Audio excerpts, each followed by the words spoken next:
भाभी जल्दी से तैयार हो जाओ, सारे मेहमान आ चुके हैं। हाँ कविता, पर मुझे समझ नहीं आ रहा कौन सी ड्रेस पहनूं, तो मेरी थोड़ी हेल्प कर दो ना इन महंगी ड्रेस में से कोई एक ड्रेस चुनने में। भाभी मुझे तो आपकी सारी ड्रेस बहुत अच्छी लग रही, पर आप लहंगा डाल लो। गांव की औरतों को मुंह दिखाई में बहुएं लहंगे में अच्छी लगती हैं। कविता बड़ी ही जल्दबाजी में राधिका को ड्रेस पहनने की सलाह देकर अपनी गरीब भाभी के पास जाती है, जहां वो देखती है कि सपना ने बेड पर एक बहुत ही प्यारा सा लहंगा रखा हुआ है। वाह भाभी, आपका ये लहंगा तो काफी महंगा लग रहा है। अरे नहीं कविता, ये कोई महंगा लहंगा नहीं है, ये तो मैंने अपने हाथों से बनाया था अपनी मुंह दिखाई पर पहनने के लिए। भाभी मानना पड़ेगा, आपके लहंगे के सामने तो छोटी भाभी का लहंगा भी फेल है। खैर, मैं यहाँ आपको ये बोलने के लिए आई थी कि जल्दी से तैयार हो जाओ, सब आ गए हैं। कविता अपनी दोनों भाभी को तैयार होने के लिए बोल देती है और नीचे चली जाती है। कुछ देर बाद उषा की दोनों बहुएं मुंह दिखाई के लिए तैयार होकर घूंघट में नीचे आती हैं और घर आए मेहमान दोनों बहुओं का लहंगा देख उषा से उनकी ड्रेस की तारीफ करने लगते हैं। अरे उषा, तू कह रही थी कि तेरी बड़ी बहू गरीब घर से है, पर तेरी गरीब बहू ने तो इतना महंगा लहंगा पहना है, इसके लहंगे के सामने तो तेरी अमीर बहू का लहंगा फीका पड़ गया। आखिर इस गरीब के पास इतना महंगा लहंगा आया कहाँ से? इसका लहंगा तो सच में मेरे लहंगे से काफी अच्छा है। अरे बहन, मेरी बड़ी बहू को सिलाई का काम आता है, उसने अपना ये लहंगा खुद बनाया है। अरे वाह, खुद से इतना प्यारा लहंगा बना दिया। बड़ी बहू, मेरी तो नजर ही नहीं हट रही तुम्हारे इस लहंगे से। देख लो छोटी बहू, और कुछ सीख लो अपनी जेठानी से। भले ही गरीब है, पर उसने अपने माँ बाप के पैसे बर्बाद नहीं होने दिए। इस तरह घर आए सभी मेहमान एक एक करके दोनों बहुओं का मुंह देखते हैं और उन्हें शगुन देकर वहां से चले जाते हैं। मुंह दिखाई की रस्म खत्म होने के बाद जब दोनों बहुएं अपने अपने कमरे में जाने लगती हैं, तो राधिका सपना को रोकते हुए उससे कहती है, जेठानी जी, आज तो आप बहुत खुश होंगी। मुंह दिखाई में आपकी ड्रेस की तारीफ जो की सभी ने, पर याद रखना, आप जैसी गरीब लड़की मेरे सामने ज्यादा टिक नहीं पाएगी। आपकी बनाई हुई ये सस्ती सी ड्रेस मेरे महंगे ड्रेस के सामने कुछ नहीं है। राधिका, तुम ऐसा क्यों बोल रही हो? मैं क्यों खुश होंगी? और रही कपड़े की तारीफ की बात, तो मेरे कपड़े की तारीफ हो या तुम्हारे कपड़े की, रस्म तो मुंह दिखाई की थी ना। हाँ जानती हूँ मैं, पर अगली बार के लिए तैयार रहना, क्योंकि अब जो भी रस्म होगी उसमें मेरी ही ड्रेस की तारीफ होगी। राधिका मुंह बनाकर वहां से चली जाती है। इसी तरह 2 दिन बीत जाते हैं और पूरा परिवार जब एक साथ खाना खा रहा होता है, तो उषा दोनों देवरानी जेठानी से कहती है, वैसे तो मुंह दिखाई एक ही बार होती, पर मेरे मायके से कोई शादी में आया नहीं था, इसलिए मेरे मायके वाले चाहते हैं कि तुम दोनों की मुंह दिखाई फिर से करवाई जाए। 1 हफ्ते बाद तुम्हारी मामी सास और मौसी सास आ रही, तो उनके सामने अच्छे से तैयार हो जाना। क्या फिर से मुंह दिखाई होगी हमारी? ये तो बहुत अच्छी बात है। जेठानी जी तैयार रहना इस बार, क्योंकि इस बार मेहमान मेरी ड्रेस की तारीफ करके जाएंगे। हाँ राधिका, क्यों नहीं, और मेरे पास तो मुंह दिखाई के लिए कपड़े भी नहीं है, पर अच्छी बात ये है कि मेरे पास टाइम है। मैं अपने लिए इन दिनों में कोई ढंग की ड्रेस बना लूंगी। पर भाभी, इतने कम दिनों में आप कैसे अपनी ड्रेस बना पाओगी? अरे कविता, तू इतनी चिंता क्यों कर रही है? बहू, तुम दोनों इस बार साड़ी पहन लेना। बहू, साड़ी को तैयार करने में तो 1 हफ्ता काफी रहेगा ना तेरे लिए। और छोटी बहू, तेरे पास तो महंगी ड्रेस है ही, पर तुझे भी उस दिन मेहमानों के सामने साड़ी ही पहननी होगी, तो तू अपने लिए कोई अच्छी सी साड़ी देख लेना। माँ जी, मुंह दिखाई पर ड्रेस की फिक्र मेरी गरीब जेठानी को करनी चाहिए, ना कि मुझे। एक बार फिर राधिका इस मुंह दिखाई की रस्म को चैलेंज के रूप में लेती है, तो वहीं सपना अपनी मुंह दिखाई की रस्म पर साड़ी पहनने के लिए एक सस्ती सी साड़ी लेकर आती है और उस पर अपने हाथों से काम करती है और एक बहुत ही प्यारा सा ब्लाउज बनाती है। देखते ही देखते 1 हफ्ता बीत जाता है और 1 हफ्ते बाद घर में उषा की भाभी आशा और बहन पुष्पा आती है। आ गए आप दोनों।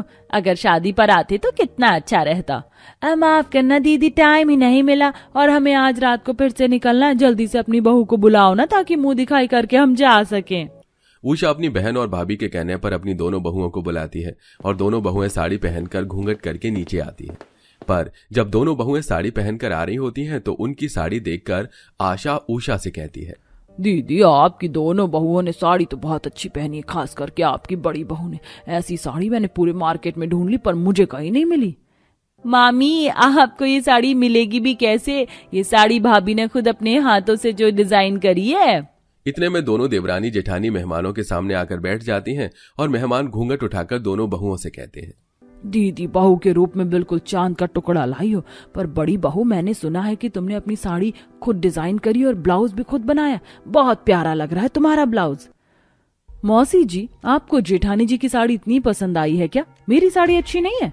आपको पता है मेरी एक साड़ी बहुत बड़े डिजाइनर ने डिजाइन करी है, पूरे 30,000 रुपए में। दीदी, मैंने बिल्कुल सही सुना था, तुम्हें छोटी बहू तो सच में बहुत अमीर है। इतनी महंगी साड़ी है पर फिर भी देखो ना, बड़ी बहू की साड़ी ज्यादा अच्छी लग रही है। माफ करना बहू, पर तुम्हारी 30,000 की साड़ी तुम्हारी जेठानी की 3,000 की साड़ी के सामने कुछ नहीं है। एक बार फिर अपनी गरीब जेठानी की ड्रेस की तारीफ सुनकर अंदर ही अंदर राधिका जल उठती है और मुंह दिखाई की रस्म खत्म होते ही राधिका मुंह बनाकर वहां से चली जाती है। इसी तरह समय गुजरता है और हर समय राधिका सपना से मुंह बनाकर रखती है। ऐसे ही एक दिन, दीदी, अगर आप रसोई में खड़ी होकर खाना बनाओगी तो मैं आप जैसी गरीब के साथ खाना नहीं बनाने वाली। अगर आपके साथ खड़े रहने में मेरी साड़ी खराब हो गई तो? राधिका, ऐसा क्यों बोल रही हो? माना कि तुम्हारी साड़ी बहुत महंगी है, पर छोड़ो, तुम बाहर बैठो, मैं अकेले सब कर लूंगी। सपना की बात सुनकर राधिका मुंह बनाकर बाहर जाती है। कुछ देर बाद उषा के दोनों बेटे भी घर आ जाते हैं और घर आते ही अपनी माँ और दोनों बीवियों से कहते हैं, माँ, हमारे कुछ दोस्त अपनी बीवियों के साथ हमारी बीवियों को देखने के लिए आ रहे हैं। वो लोग बहुत मॉडर्न हैं, तो आप दोनों से विनती है कि आप साड़ी या लहंगे ना पहनकर वन पीस पहनकर आना, ताकि वो आप लोगों को गंवार न समझे। क्या वन पीस? पर मेरे पास तो वन पीस है ही नहीं और ना ही मैंने कभी पहना है। तो क्या हुआ भाभी, आप अपने लिए वन पीस बना लेना, आपके पास अभी 4 दिन बाकी हैं। हाँ हाँ जेठानी जी, बना लीजिए अपने लिए वन पीस, क्योंकि इस बार आपको शर्मिंदा होना पड़ सकता है। तो अच्छी ड्रेस ही बनाना, और सूरज जी, आप मुझे वन पीस दिला दीजिए। अच्छा ठीक है, मैं दिला दूंगा। अब अगले दिन राधिका सूरज के साथ मॉल जाती है और वहां से 20,000 रुपए का एक वन पीस ड्रेस खरीद कर लाती है। तो वहीं सपना अपने पति से कुछ पैसे लेकर घर में बैठकर अपना वन पीस बनाती है। देखते ही देखते 3 दिन बीत जाते हैं और सपना का वन पीस बनकर तैयार हो जाता है और अपनी जेठानी का वन पीस देखकर राधिका जल उठती है। जेठानी जी ने इतनी अच्छी ड्रेस कैसे बना ली, पर मैं भी देखती हूँ वो इस बार कैसे तारीफें बटोरती हैं। राधिका जलन में आकर सपना की ड्रेस की सिलाई खोल देती है और अगले दिन जब सूरज और विशाल के दोस्त अपनी बीवियों के साथ उनकी बीवियों को देखने के लिए आते हैं तो दोनों बहुएं वन पीस पहनकर उनके सामने आती हैं और अपनी जेठानी को वन पीस में देख राधिका हैरान हो जाती है। ये वन पीस पहन करके सबके सामने कैसे आ सकती हैं? मैंने तो इनकी ड्रेस खराब कर दी है। कोई बात नहीं, मेरा एक प्लान फेल हो गया तो क्या, मेरे पास प्लान बी है। ओ माय गॉड, इतनी प्यारी ड्रेस। इस ड्रेस में तो आप दोनों बहुत प्यारी लग रही हो, और सपना तुम्हारी ड्रेस तो सच में बहुत सुंदर है। कहाँ से ली तुमने इतनी सुंदर वन पीस? मुझे भी चाहिए। वो दरअसल मेरी जेठानी गरीब घर से, वो महंगी ड्रेस अफोर्ड नहीं कर सकती, तो उन्होंने खुद खराब कपड़ों से इतनी अच्छी ड्रेस बनाई है ना दीदी? वो सब तो ठीक है, पर तुम्हें देखकर क्यों ऐसा लग रहा है कि तुम अपनी जेठानी की ड्रेस से जल रही हो? ऐसा नहीं है, मेरी देवरानी बहुत अच्छी है, वो मुझसे कभी नहीं जलती। अच्छा आप सब बैठिए, मैं आप लोगों के लिए कुछ खाने पीने के लिए लाती हूँ। इतना बोलकर सपना मेहमानों के लिए ट्रे में खाने पीने की चीज लेकर आती है और कुर्सी पर बैठी राधिका जानबूझकर पैर लगा देती है ताकि उसकी जेठानी गिर जाए और सबके सामने उसकी इंसल्ट हो। पर इसका उल्टा होता है, सारा खाना सपना के हाथों से राधिका के ऊपर गिर जाता है। इसे कहते हैं जैसे के साथ तैसा। तुमने अपनी जेठानी के लिए गड्ढा खोदा था और तुम खुद उसमें गिर गए। हम जब से आए हैं देख रहे हैं कि तुम अपनी जेठानी से कितना जल रही हो, पर भगवान सब देखता है। घर आए मेहमान राधिका का मजाक बनाते हैं।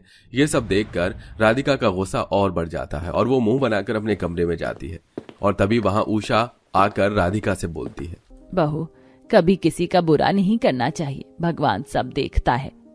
तूने जब बहू की ड्रेस खराब करी तो मैंने सब देखा था और मैंने तेरी सच्चाई भी बहू को बताई, पर उसने तुझे कुछ नहीं बोला और अपनी ड्रेस ठीक कर ली।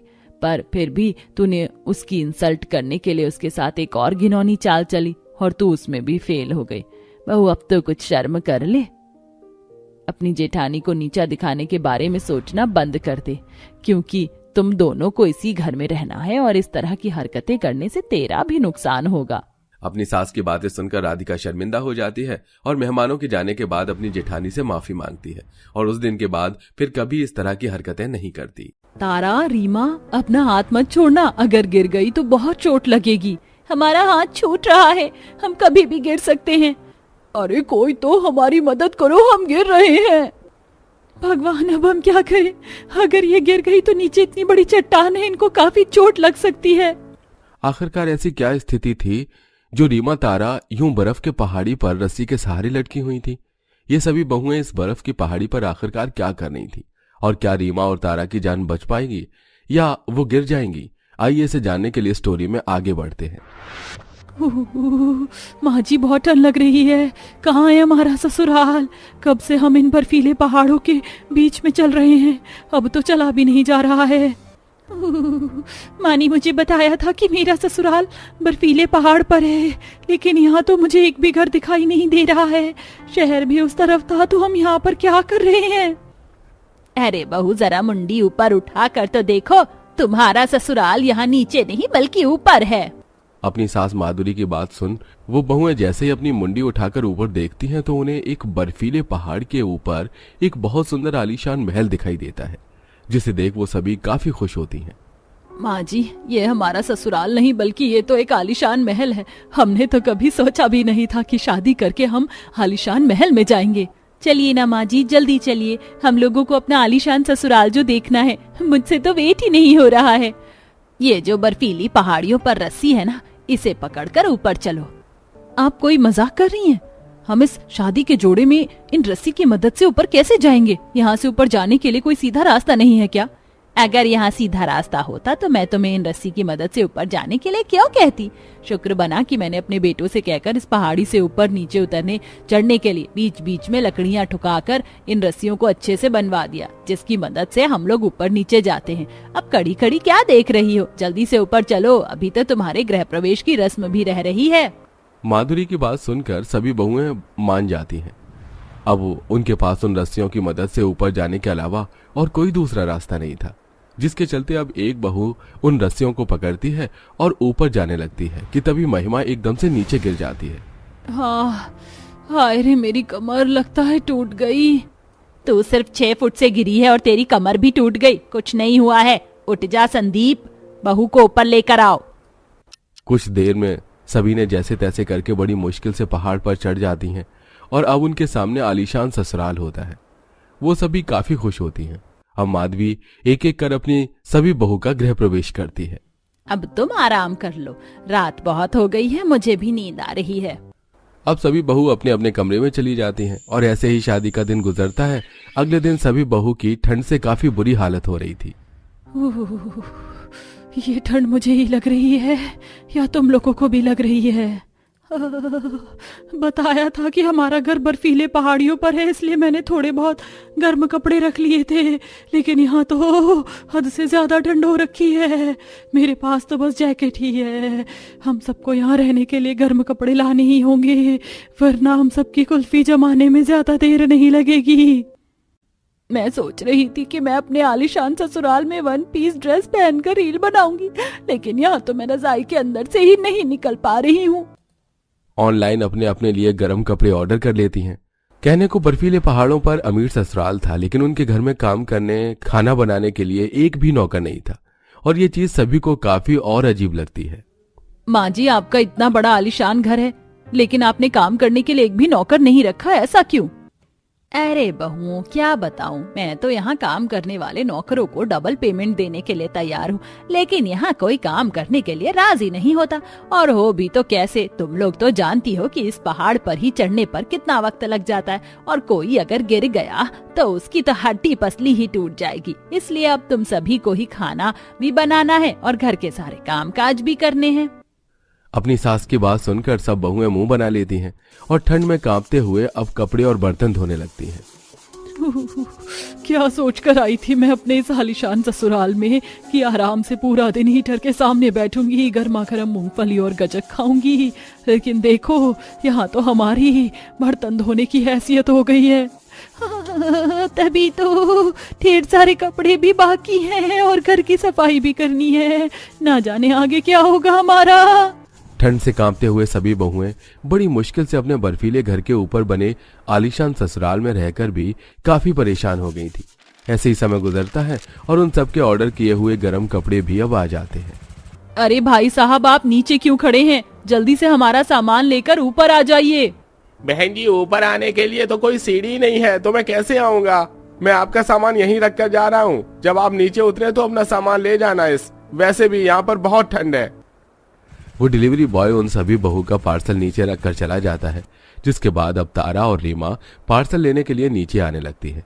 तभी अचानक बर्फीले पहाड़ में ठोकी गई लकड़ियों में से कुछ लकड़ियां अचानक से निकल जाती हैं और अब रीमा और तारा दोनों ही बर्फीली पहाड़ों पर लटक रही होती हैं।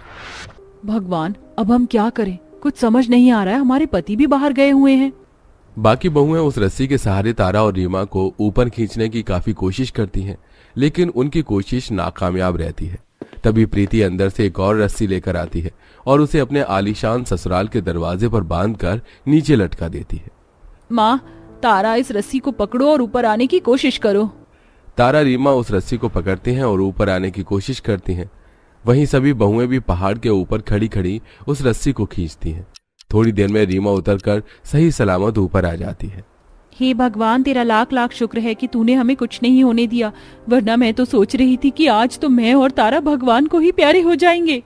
सभी बहुएं बर्फीले पहाड़ पर रहकर जैसे तैसे करके ठंड को तो बर्दाश्त कर रही थी, लेकिन बर्फीले पहाड़ के ऊपर से उन सभी बहू को ऊपर नीचे जाने आने में काफी सारी दिक्कत आती थी। हमारे पतियों ने दोबारा से लकड़ियों को ठोक कर रस्सी को मजबूत तो कर दिया, लेकिन मुझे तो अभी भी इस पर से उतरने चढ़ने में काफी डर लगता है। और नहीं तो क्या, हम तो डर के मारे ही 1-2 हफ्ते भर की सब्जियां एक साथ लाकर रख देते हैं, लेकिन फिर भी बीच में कोई ना कोई जरूरी काम से हमें ऊपर नीचे जाना ही पड़ता है। ऐसी समय गुजरता रहता है और सभी बहुएं अपने बर्फीले पहाड़ी के ऊपर बने आलीशान ससुराल से काफी परेशान हो जाती हैं। और एक दिन तो इन लोगों के पति मनोज और अर्जुन जैसे ही ऑफिस जाने के लिए उन रस्सियों की मदद से नीचे उतरते हैं तो अचानक रस्सी खुल जाने की वजह से वो नीचे गिर जाते हैं, जिससे उन दोनों की कमर में ही फ्रैक्चर हो जाता है। माँ जी, कब तक हमें इन रस्सियों के सहारे पहाड़ी से ऊपर नीचे उतरना चढ़ना होगा? आप यहाँ पर एक सीढ़ी क्यों नहीं बनवा देती? तुम लोगों को क्या लगता है ये ख्याल मेरे दिमाग में नहीं आया होगा? हमने कई बार कोशिश की कि हम इस बर्फीली पहाड़ियों पर सीढ़ी बनवा सके, लेकिन सारी कोशिश नाकामयाब रही। अब हमारे पास इन रस्सियों के अलावा और कोई दूसरा रास्ता नहीं है। हम अपने इस घर को छोड़कर भी तो कहीं नहीं जा सकते हैं। ऐसे ही समय बदलता है और कुछ भी नहीं बदलता। सभी बहुएं हमेशा की तरह उन रस्सियों से नीचे उतरकर सब्जी लेकर वापस घर जा रही होती हैं कि तभी अरे, हम इतनी बार यहाँ से गुजरे हैं, लेकिन हमारी नजर कभी इस पहाड़ी पर नहीं गई। ये पहाड़ी तो हमारे घर से काफी ज्यादा पास है ना, और अगर मैं गलत नहीं हूँ तो इस पहाड़ी के उस पार ही शहर भी है। अगर हम इस पहाड़ी से अपने घर तक की पहाड़ी तक एक पुल बना दे तो हमें तो कोई भी परेशानी नहीं होगी। हाँ सुनीता, हम ऐसा कर सकते हैं। इससे हमारा वक्त भी बचेगा और हमें गिरने का भी कोई डर नहीं होगा। वो सभी बहुएं जल्दी से घर जाती हैं और इस बारे में अपने पतियों और सास को बताती हैं, जिसके बाद उनके पति बहुत सारी लकड़ियों के टुकड़े और रस्सियां लेकर आती हैं। और अब सभी बहुएं अपने आलीशान ससुराल से लेकर सामने बनी उस बर्फीले पहाड़ी तक कई दिनों की लगातार मेहनत के बाद एक लकड़ी का पुल बनाती हैं, जिससे अब वो लोग आसानी से पार करके एक पहाड़ी से दूसरी पहाड़ी जा सकते थे। जो हम इतने समय से नहीं कर पाए, वो सब तुम लोगों ने इतने कम वक्त में कर दिखाया। अब तो हमें कोई परेशानी भी नहीं है। अब तो हम घर में काम करने के लिए नौकरों को भी रख सकते हैं। अब सभी बहुएं अपने बर्फीली पहाड़ों के बीच में बने महलों वाले ससुराल में हंसी खुशी रहती हैं और उन्हें अब किसी भी चीज की कोई परेशानी नहीं होती है।